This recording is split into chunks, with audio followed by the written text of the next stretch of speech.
Ngapain aja di rumah selama ini ya teman-teman? Apa aktivitasnya selama selama di rumah aja? Apakah hanya makan tidur ya? Atau teman-teman mulai mencari cara bagaimana supaya bisa menghasilkan juga ya dari rumah. Nah, tentunya salah satu caranya balik lagi ke bisnis Triana Network ini.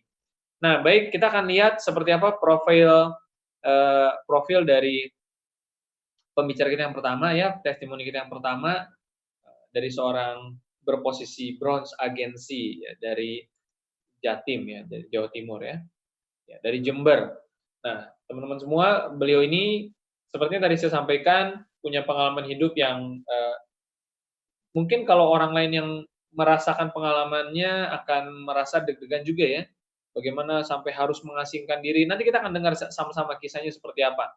Beliau saat ini sudah mencapai satu posisi bronze agensi ya, dan langsung saja kita berangkat ke Jember ya untuk mendengarkan sharing mantan pekerja serabutan ya, Pak Edi Waluyo. Selamat malam Pak Edi.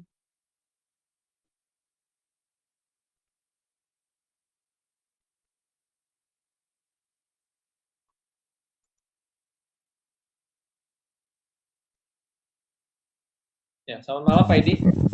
Ya, selamat malam Pak Fran. Dan selamat malam untuk mitra-mitra 3i, sahabatku semuanya, keluargaku di Jember. Ya. Nah, Pak Edi lagi online-nya dari mana? Dari rumah apa dari mana nih Pak? Ini di rumah Pak. Di rumah ya. Gimana keluarga semua sehat Pak? Alhamdulillah semua dikasih kesehatan walaupun lockdown di rumah Pak, tapi kami alhamdulillah diberi kesehatan. Oh, oke. Udah mulai bosan belum Pak di rumah terus Pak? Bosan sebenarnya Pak, tapi gimana Udah lagi mulai Pak, kita bosan ya Pak ya? sudah mulai bosan Oke, sekali baik.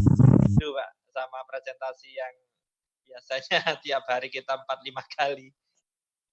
Oke, baik. Nah, Pak Edi, sebelum kita ngobrol-ngobrol tentang bagaimana pengalamannya di 3i, mungkin Pak Edi bisa cerita sedikit pengalamannya dulu sebelum 3i ngapain Pak? Kesibukannya, dengar-dengar kan katanya kan pekerja serabutan nih. Boleh diceritakan nggak ke teman-teman yang lagi nonton sekarang, bagaimana yang dimaksud dengan serabutan itu dan pengalaman apa tuh yang katanya sempat ketipu ya, masuk satu bisnis bodong yang tidak jelas asal usulnya sampai akhirnya harus mengasingkan diri. Seperti apa ceritanya? Boleh diceritakan lagi Pak? Oke sahabat 3M di seluruh Indonesia ya. Gini, serabutan itu gini, yang terakhir kemarin saya serabutannya seperti apa? Ya seadanya. Kalau ada orang suruh nyupir, saya nyupir, ya. Ada charteran, mungkin ada, saya juga maklar ya, jual beli mobil, kadang sepeda motor. Istri saya sempat jual sate jamur tiram. Di situ saya juga langsung jualkan door to door seperti itu.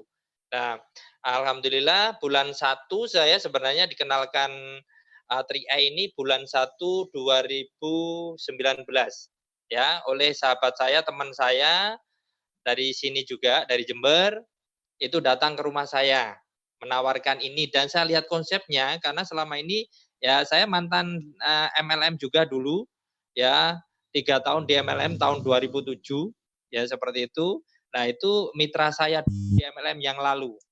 Nah itu datang ke rumah saya nawari. Ya selama ini 9 tahun saya dikejar-kejar orang MLM, saya nggak pernah mau ikut. Ya ada alasan tertentu kenapa saya nggak mau ikut ya. Nah di sini kemarin lihat konsepnya loh kok berbeda. Siapa sih yang nggak pengen punya tabungan? Cuman ya maaf pada saat itu kami tidak ada kemampuan untuk bisa nabung walaupun cuma 350 dengan kondisi saya ekonomi pada saat itu. Ya karena saya pada waktu itu ya sampai sekarang rumah masih ngontrak seperti itu. Nah dari situ teman-teman 3i di seluruh Indonesia, dari situ saya pikir sampai 4 bulan. Saya pikir, loh, kalau saya nggak cepat memutuskan berarti kapan kehidupan saya berubah? Ya, karena di sistem di Tria ini unik sekali, ya unik sekali saya lihat itu luar biasa sekali dibanding apa itu bisnis yang jaringan di luar sana, berbeda sekali. Saya tahu betul karena saya pemainnya jaringan, bukan saya ikut-ikutan, ya, bukan seorang pengikut yang gagal, enggak. Saya di posisi 3 juga dulu, cuman bonusnya nggak seperti sini. Di sini posisi saya nggak begitu tinggi, tapi bonusnya tinggi. Nah, itu bedanya di dengan di bisnis jaringan di luar sana, karena dari segi omset. Nah, itu memutuskan bulan 4 yang lalu. Ya, bulan 4 yang lalu memutuskan untuk join di 3i. Join di 3i ini, itu pun saya nggak ada uang. Nah, untuk yang pertama itu pun saya pakai SPP anak saya yang di pondok. Anak saya kelas 2 MTS di pondok di Jember, yaitu SP-nya 450, yang 400 saya pakai, saya tidak anak saya tidak bayar SPP pada saat itu, di bulan 4 yang lalu. Karena saya putuskan ini, dan saya di tim yang ke sini yang nawari saya, ya, yang bantu saya pada waktu presentasi pertama itu dari Klaten. Orang Jember tapi rumahnya di Klaten, ya. Beliau sekarang SJJ juga, yaitu Ibu Tri Susilaningsih. Undernya Bapak Guru Haji Erwin Yunus dari Klaten. Ya, di situ saya tinggal. Habis presentasi saya join 50.000, saya tinggal. Ya, saya tinggal. Setelah itu virtual turun, saya harus nabung pertama. Saya juga karena saya pernah kalau dikatakan trauma, sebenarnya saya orang trauma, tapi pada saat itu saya berpikir legalitasnya sini jelas. Kalau dulu saya pernah jatuh, ya, di titik minus, bukan nol, saya minus, ya. Itu dari korban investasi yang kurang saya kenal. Cuma saya percaya sama saudara saya, ya, keponakan saya pada saat itu. Katanya bidang kesehatan, sampai sekarang pun juga nggak jelas, tapi nggak apa-apa. Di situ saya bersyukur, gara-gara aset saya habis, rumah, mobil jazz saya baru beli 8 bulan juga habis, sawah saya berapa hektar habis, dan semua habis, sampai rumah sudah mau habis. Setelah itu saya mengasihkan diri seperti yang ya, itu saya di pondok pesantren. Anak istri saya saja selama 5,5 tahun. Saya tidak bekerja, ingin tahu apa sih maksud Tuhan memberi saya seperti itu. Ya, ternyata sekali gara-gara saya ditimpa seperti ini, akhirnya saya mengaji. Setelah itu saya berkarir. Ya, sementara rumah, berkarir, sampai kemarin akhirnya ketemu Tri. Ya, syukur alhamdulillah berkat Tri. Sekarang sudah anak saya, istri saya, ada 2, semua saya daftarkan nama sendiri-sendiri. Saya sendiri awal itu pakai duit anak saya di pondok itu. Nah, saya saat itu, Pak. Apa? Karena anak saya harus balik, Pak. Harus kembali untuk bayar SPP seperti itu. Jadi uang harus kembali, saya harus elit. Pada saat itu saya pertama dapat 5 orang tanpa bantuan siapa-siapa. Karena tim saya jauh, ada di Klaten. Saya kerja sendiri sampai hari ini. Nah, saya dibantu dalam hal pendataan itu dibantu sama tim. Kalau presentasi hari ini saya di Jember sendiri. Saya buat sekolah bisnis sendiri, semuanya sendiri, seperti itu. Ya, Pak Edi, kalau dari pengalaman Edi yang pernah mengalami satu kesulitan keuangan ketika terjebak dalam satu bisnis yang realisasikan bisnis yang baik, apa pelajaran berharga yang bisa Pak Edi ambil dari pengalaman tersebut? Mungkin Pak Edi bisa bagikan teman-teman pengalaman seperti apa, pelajaran yang Bapak bisa bagikan dari pengalaman itu, Pak? Oke, terima kasih. Gini teman-teman, sahabat semua, ya, dari pengalaman saya, ya, saya dulu mantan dari Korea, 5-6 tahun Korea, saya juga ketemu di sana di Korea. Ya, kami membangun bisnis di rumah setelah dapat dari Korea. Nah, pengalaman kita, ya, kita berbagi sedikit mungkin bermanfaat untuk Anda, ya. Sesuatu yang kelihatannya jelek, ya, ternyata belum tentu jelek. Ya, belum jelek. Pada saat itu saya introspeksi diri, ya, mengasihkan diri pondok itu introspeksi diri supaya saya tahu apa sih maksud Tuhan memberi seperti ini. Ya, saya bersyukur sekali, tanpa saya di titik nol mungkin saya juga nggak akan kenal kiai, saya juga nggak kenal pondok. Pelajarnya gini, ya, pada saat kondisi seperti itu, saya bersyukur sekali rumah tangga saya utuh sampai hari ini. Bahkan kami lebih bahagia daripada yang pada saat punya dulu. Ya, seperti itu. Saya belajar dari pondok itu, ya, saya mengerti, akhirnya saya aplikasikan. Ya, saya ikut karena saya pernah terjadi investasi yang nggak saya kenal. Begitu saya menabung pertama, virtual account turun, saya nggak berani nabung, Bapak Ibu. Saya berani nabung. Saya OJK dulu, betulan di Jember ada OJK. Ada OJK, kantornya juga ada di Jember. Pada saat itu karena saya takut investasi yang nanti katakan investasi bodong, saya ke OJK dulu. Saya nanya, saya nggak pernah ikut asuransi. Ya, saya juga kenal OJK. OJK itu apa? Saya juga nggak kenal. Saya dari situ saya kenal OJK.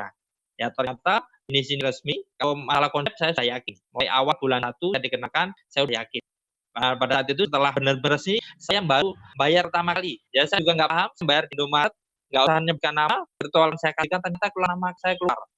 Jumlah tagihan keluar. Akhirnya saya bersyukur, wah, ini berarti benar. Udah di situ besok baru kita sama orang lain. Dan saya dalam dapat 5 orang itu pun saya ditolak banyak orang. Satu hari saya presentasi sampai 8 kali. Ya, oke, menguasai seperti itu. Ya, Pak Edi, berarti pengalaman dari kegagalan bukan kegagalan, kesalahan dalam memilih bisnis di masa lalu ini menjadi satu pelajaran penting, mana menjadi lebih berhati-hati lagi, ya, Pak, ya, supaya tidak tidak asal-asalan begitu ya, tapi lebih melihat dengan jelas bagaimana bisnisnya, perusahaannya dijelas dulu, baru menghilangkan gitu ya. Betul, nomor 1 legalitas, Pak. Itu Ya, buat saya legalitas. nomor 1 legalitas.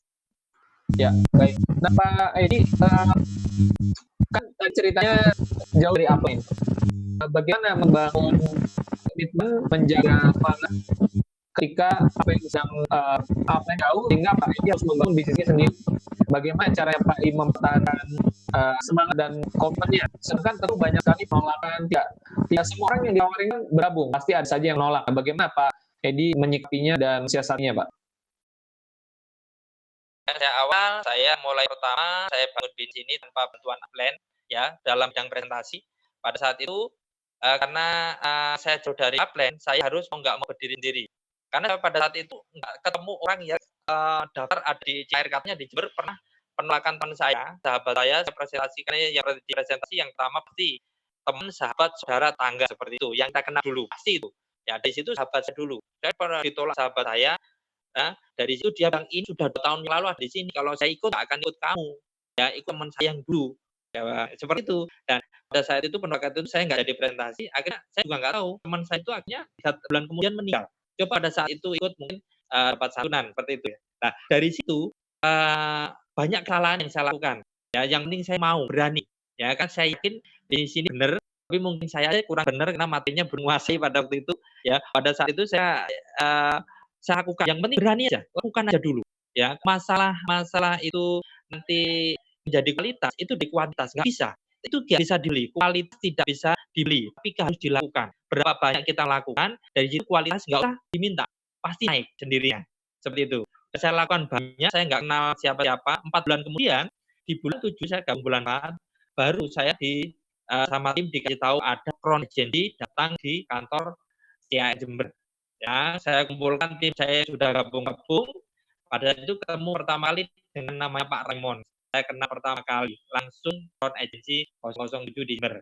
Nah, dari itu karena saya tanya orang Jember. Jadi kemungkinan ke Jember itu pasti ada. Nah, sekarang tiap Jember pasti telepon saya. Nah, dari situ saya bangun sendiri, saya buka sekolah bisnis. Karena bisnis duplikasi ya.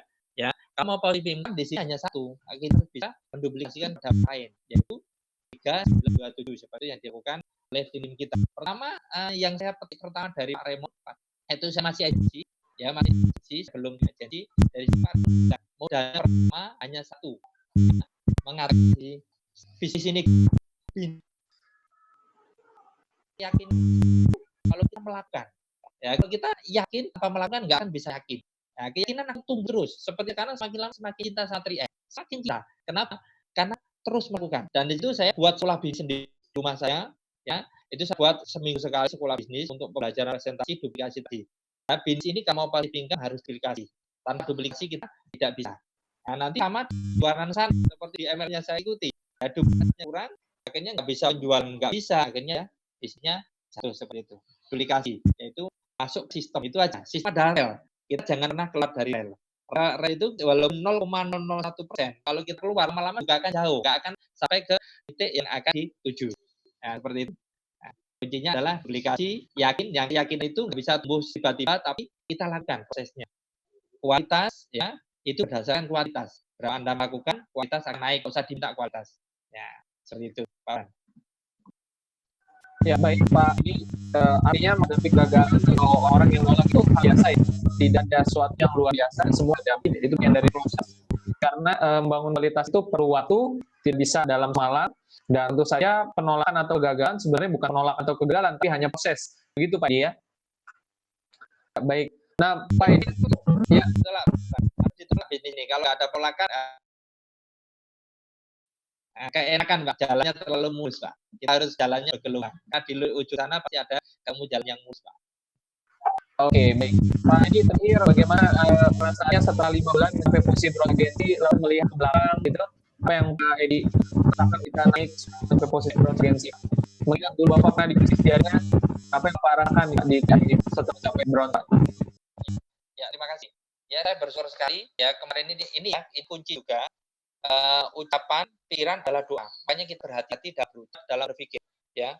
Dan berpikir aja nggak boleh yang jelek, apalagi kita bijak. Dari situ saya pernah saya bulan 4 gabung, bulan 5 leader saya Bu Tri Susialani itu naik ke posisi broad agency. Saya masih agensi, masih dapat lead pertama. Dari situ saya bilang sama Bu Tri, ya Bu Tri bilang, Bu, saya broad agency maksimal Bu bulan 12. Padahal saya belum ada tim yang mau jalan. Bulan ke-1, bulan 2, bulan ke-3 itu semuanya sampai hari ini cuma nabung saja, tidak ada yang mau jalan, belum menemukan orang yang tepat. Tapi saya lakukan terus sampai ketemu leader yang sekarang sudah mulai bertumbuh seperti itu. Nah, jadi pada saat itu ya saya yakinkan ya, saya senang sekali, saya bersyukur nggak sampai saya bilang bulan 12 ternyata saya bulan November saya sudah masuk posisi agensi. Dan alhamdulillah sekali semua urusan rumah tangga saya ya dari itu sudah mulai terpenuhi, bahkan sudah mulai ada kelebihan seperti itu. Karena target awal tidak saya untuk ABC tidak ada, kan kehidupan saya untuk kehidupan sehari-hari sudah tercukupi, bagi saya bersyukur sekali. Dan sekarang ya alhamdulillah ada lockdown pun alhamdulillah posisi tetap tak turun dan bonus tetap ya ini dikatakan passive income. Hampir 2 bulan tidak melakukan aktivitas tapi tetap kita dapat penghasil seperti itu. Saya bersyukur sekali, ternyata luar biasa ya. Sistemnya luar biasa, perusahaan besar kita nggak usah khawatir ya. Baik. Kita saja. Gitu, Pak. Ya baik Pak Edi, terima kasih sudah berbagi kisah tentang bagaimana mencapai broad agency kurang 5 bulan, dan lagi Pak Edi, semoga Pak Edi bisa cepat naik posisi yang lebih tinggi lagi dan kita bisa jumpa lagi di acara selanjutnya Pak